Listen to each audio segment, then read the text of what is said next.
Welcome back to the last video clip PowerPoint presentation of Module 3 regarding high-risk foods. Hopefully you enjoyed the little quick fire challenge in identifying those high-risk food categories and it refreshed your memory. Hopefully it didn't take you too long to attempt to get the passing score, and hopefully you had a little fun in just enforcing those high-risk food categories a little bit further. So when we discuss the essentials of food hygiene to the food handler and we review high-risk foods and we think about those growth factors that aid in bacterial multiplication, we really just can't stress the importance of these enough in your understanding and comprehension of them as you go out in the food industry. So remember that food is a growth factor for bacteria, moisture for all of those microorganisms, the pH and acidic level, the time and temperature, and then oxygen. Time and temperature, again, are the ones that we can control the most. As food handlers and people preparing food in the industry, and for the retail consumer and for our consumers and our guests, we really need to stress the importance of understanding time and temperature and how it works in relation to bacterial multiplication. So again, here's this graphic of the high-risk food categories. I'm not going to go through them all again, but I just want you to visualize this because we're going to discuss these in further length in the future module as we talk about food handling. And we talk about the flow of food in an operation. And we want to just keep these high-risk foods in mind when we talk about them because they really do need to be handled with extreme care and stored at the correct temperature, as well as being cooked properly, cooled properly, and held properly. Referring back to Module 1 in the CDC's, the Center for Disease Control in America, thinking about their risk categories, they're really focusing down on these high-risk foods.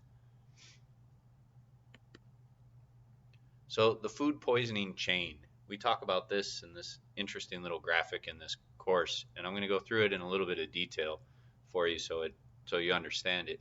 But what it does is it breaks down, and we really want to remember food spoilage versus food poisoning. Spoiled food is one thing, food poisoning is another. Food poisoning is when the microorganisms have grown to the point where they can infect people. And it's our job as food handlers and industry professionals to really break this chain as we look at this. So real quickly, we'll just go through the food poisoning chain and see how we can affect it. So if we start out down here, there's food poisoning bacteria. Food poisoning bacteria, like we discussed in this module, is already present in everything that we prepare.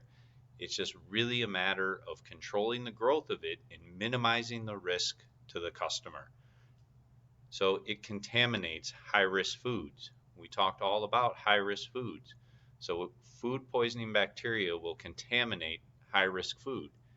And given enough time and enough temperature, it's going to multiply to the point to infecting people.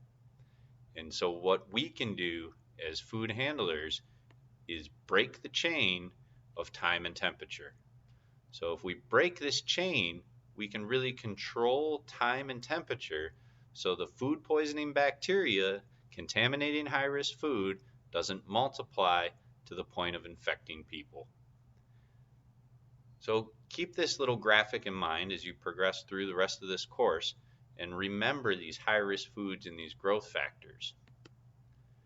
So that concludes all the education in Module 3 that we want to provide you about high-risk foods and the temperature danger zone and the growth factors as they relate to those high-risk food categories. The next review is a fill in the blank, and I want you to print it out and really take some time to work on it, and don't be afraid to go back through this course and find the highlights and find those slides that really might help you as the learner understand and comprehend the information involved. The quizzes will follow that review. And if you would like this review graded, feel free to fill it out, scan it, take a picture of it, and email it to admin@wfso.us, and I'll be happy to assess it for you. So good luck on the review. Have a little fun with it. Don't be afraid to go back to previous modules or even through this module and print out and screen capture those slides that might help you retain the knowledge to the best of your ability. Then take the quiz and we'll discuss the findings as we advance along into Module 4, all about safe food handling. Thanks.